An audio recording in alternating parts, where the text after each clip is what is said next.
Eh bien, bonjour et bienvenue sur l'espace dédié au site mécaniqueuniverselle.net. Vous avez le lien en bas de la vidéo. Le site qui essaie de démontrer que l'humanité, l'ensemble humain, nous évoluons progressivement et sans le savoir vers notre ultime perfection. Cette ultime perfection, c'est la paix universelle, la fraternité, un fonctionnement écologique, parfaitement écologique, la fin des antagonismes internationaux entre les nations, la fin des antagonismes entre les communautés religieuses, donc l'élévation de l'humanité au-dessus de ses appartenances inférieures.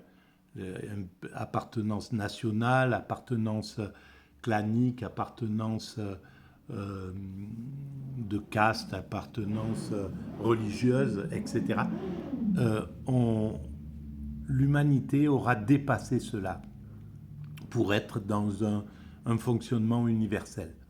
Alors, tout cet ensemble de paradisiaque, on pourrait dire, hein, on peut l'imaginer comme un monde où les hommes n'ont plus d'impact sur la planète. Donc là, on a réussi à résoudre les problèmes climatiques, etc.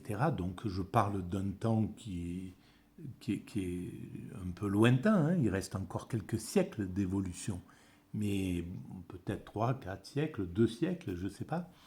On ne sait pas comment va accélérer le progrès.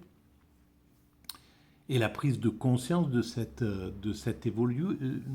évolution, parce que pour l'instant, on évolue vers cette ultime perfection de façon inconsciente, intuitive, sans le savoir, et il faudra qu'à un certain moment, on prenne conscience de cette évolution pour pouvoir évoluer de façon positive, on pourrait dire, c'est-à-dire au lieu d'évoluer comme nous le faisons en utilisant ce que nous appelons entre guillemets le mal, la guerre, la violence, la prédation, le désir de domination d'une nation sur l'autre, le désir hégémonique, etc. etc.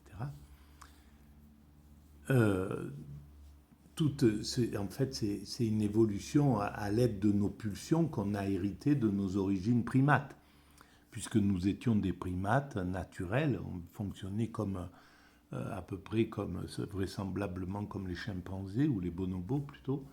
Voilà. Et progressivement, ben, on s'est séparé de ces lois de la nature pour les faire passer sur les lois de la culture et les faire évoluer à ce qu'elles sont aujourd'hui. Et nous sommes au bord de cette unification en réalité. Nous sommes, voilà, c'est la première fois dans l'histoire de l'humanité que on a construit l'organisation des Nations Unies. Euh, le, le, des, tous les fonds, toutes les structures pour fonctionner universellement ont été déjà pensées, créées, enfin une grande partie au moins. Même si elles ne sont pas encore tout à fait efficaces, parce qu'elles sont dans leur enfance, hein, mais l'Organisation mondiale du commerce, l'Organisation mondiale de la santé, l'Organisation mondiale du travail, l'Organisation mondiale du tourisme, etc., etc., toutes ces structures sont là. Elles ne sont pas très efficaces parce que on ne comprend pas bien pourquoi elles sont là. On n'a pas encore pris vraiment, on n'a pas pris conscience que notre chemin va vers cette universalité. Mais ça viendra. Voilà. Et donc, pour préciser cette théorie, je m'appuie euh, au moins sur ces vidéos-là, euh, sur des livres, des ouvrages que je rencontre euh, au hasard de mes balades chez les antiquaires ou les brocanteurs. Et là, par exemple, j'ai trouvé cet ouvrage-là de Victor Delbos. Alors, Victor Delbos, c'était un professeur de philo, et c'est la philosophie française. Et c'était un professeur de philo à la Sorbonne.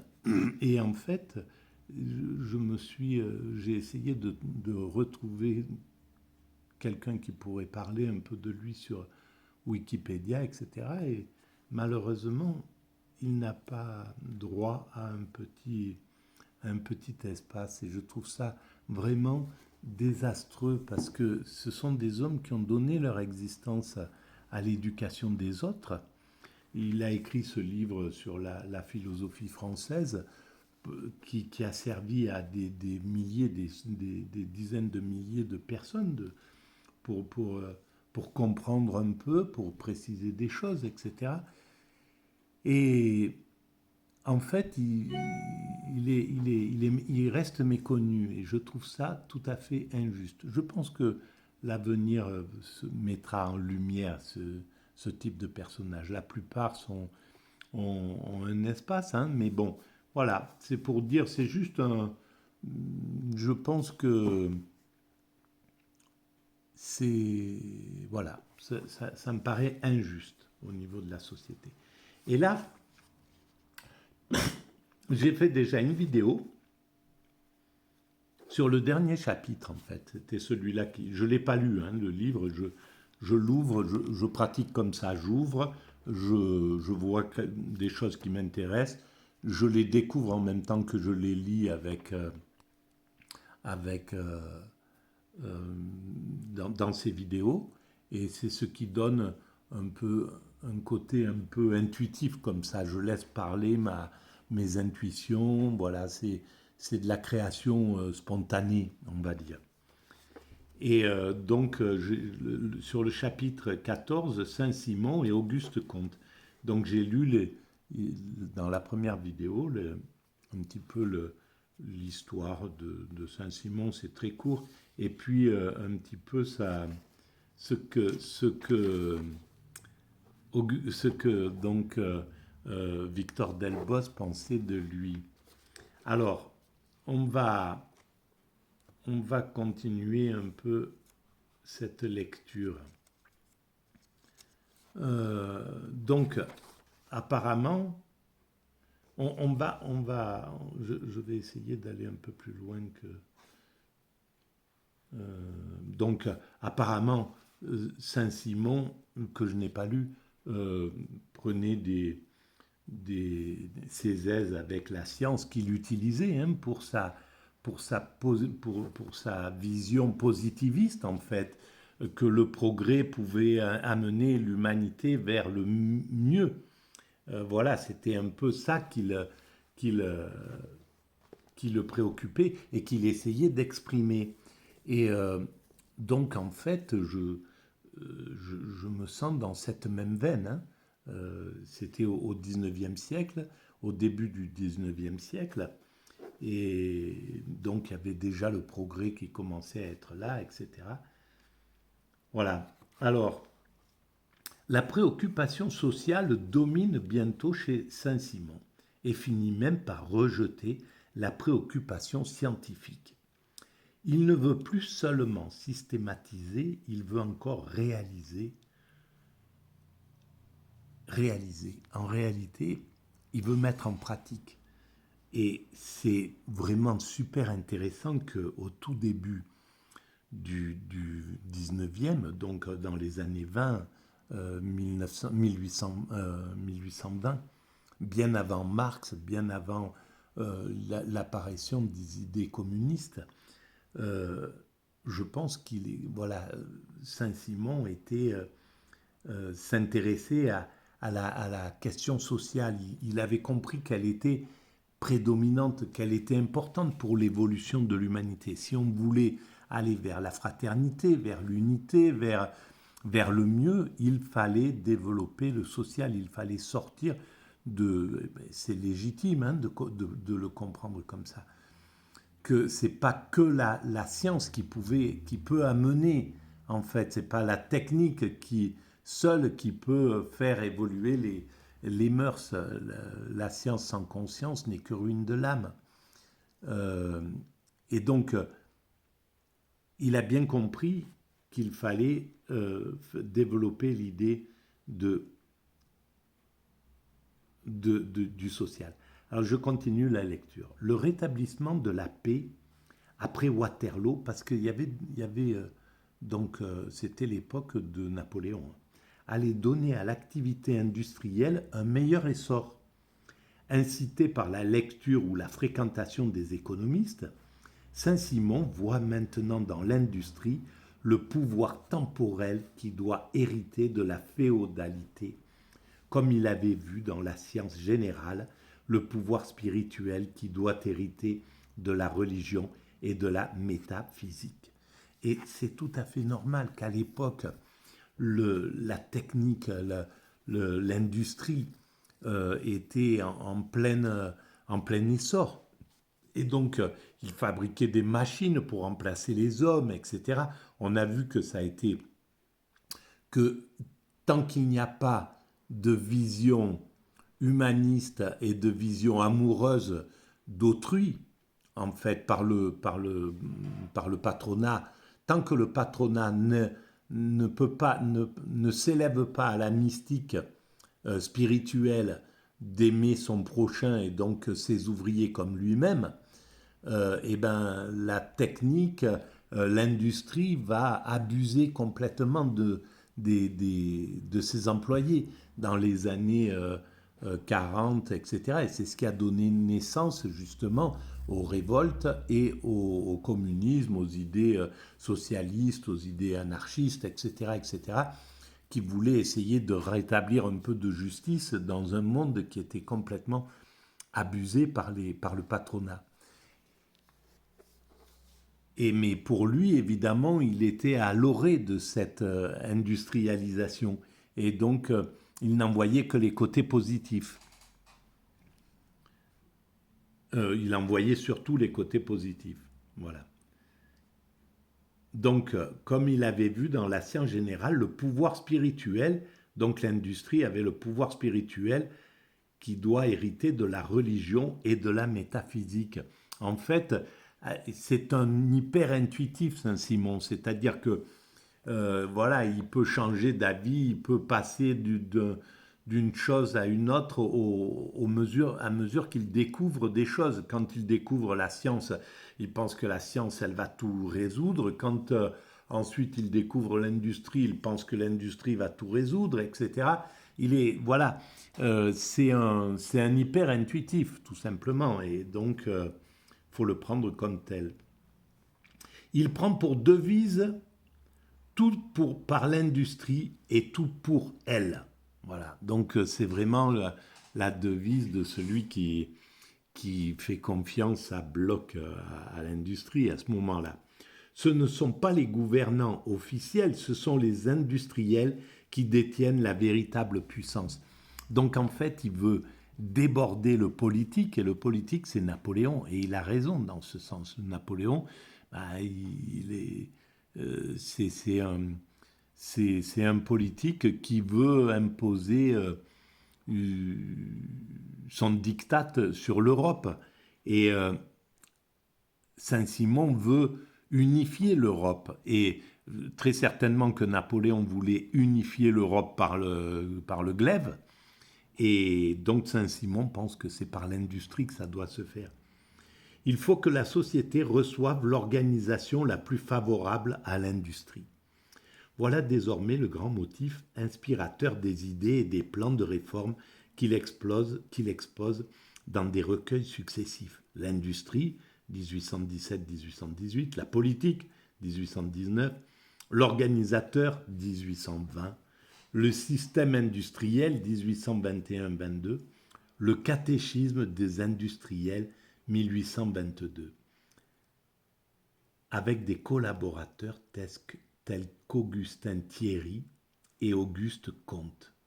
Voilà pourquoi Auguste Comte a écrit le catéchisme, un nouveau catéchisme aussi. Donc il y avait, évidemment, ils étaient emprunts, ces penseurs, ces imaginatifs du christianisme de l'époque, évidemment. Euh, donc, avec des collaborateurs tels qu'Auguste Comte, mais qui, après un temps plus ou moins long, se séparent de lui. Alors pourquoi? Est-ce que c'est son caractère? Qu'est-ce qui se passe? Lui, les industriels doivent donc avoir le pouvoir politique comme ils ont en fait le pouvoir social. Et c'est ça, c'est ce pouvoir social qui ne peut pas être dans les mains des industriels. On le voit actuellement avec euh, l'oligarchie qui est au pouvoir depuis les années 80. Eh bien, ils ravagent tous les acquis sociaux, tout ce qui est social. Ils ne veulent pas du social. S'ils n'ont pas une opposition en face, c'est pas eux qui vont dire, eh ben voilà, on va vous accorder la retraite plus tôt, on va vous accorder des jours supplémentaires, on va baisser le temps de travail. Non, jamais. Il faut aller les chercher de haute lutte. C'est une guerre, mais monstrueuse contre le patronat qui se joue. Euh, et donc, c'est pas possible qu'on lui laisse ni le pouvoir, comme actuellement avec l'oligarchie, ni le pouvoir social, comme à l'époque. Par moments, Saint-Simon paraît abaisser ou négliger quelque peu le pouvoir spirituel. Il le maintient cependant toujours, sauf à le constituer diversement, et il ne tarde guère à le rehausser de nouveau. Il semble surtout tenir à ce que la distinction soit bien observée entre les deux pouvoirs, car un corps scientifique administrant deviendrait inévitablement métaphysicien, astucieux et despote. Et en fait, son intérêt pour le christianisme, c'est le christianisme des origines. C'est le christianisme d'un Christ qui dit tout le monde est égal, que celui qui n'a jamais fauté lui jette la première pierre. Euh, tu ne dois faire, tu ne dois faire de mal, tu ne dois jamais faire de mal à ton prochain. Si quelqu'un te frappe, tends lui l'autre joue, etc., etc. C'est ce Christ dont il parle, Saint Simon. Et ce Christ, un hyper social, c'est un révolutionnaire, c'est un, euh, c'est un communiste avant le communiste, avant le communisme. C'est un bienfaiteur avant et qui a été malheureusement dévoyé par l'Église lorsqu'elle est devenue toute puissante et lorsqu'elle a pris le pouvoir. Voilà. Une religion qui passe au niveau qui a droit au pouvoir, elle perd tout son intérêt spirituel parce qu'elle est obligée de s'occuper du matériel et donc elle perd complètement son intérêt spirituel. Et c'est le problème des grandes religions. Et en même temps, elles ont été fondamentales, ces grandes religions, parce que grâce à elles, le monde s'est universalisé. Voilà, ils sont partis, le Christ, il est parti avec 15 types autour de lui, et maintenant il y a 2 millions, 5 2 milliards, 2 milliards et demi d'êtres humains qui se réclament du christianisme. Mahomet est parti avec une petite troupe et maintenant il y a 1 milliard et quelques, 1,7 milliard d'êtres humains qui sont fédérés autour de cette religion. Pareil avec l'hindouisme, pareil avec le bouddhisme. Donc ces grandes religions ont été des fédératrices de l'humanité.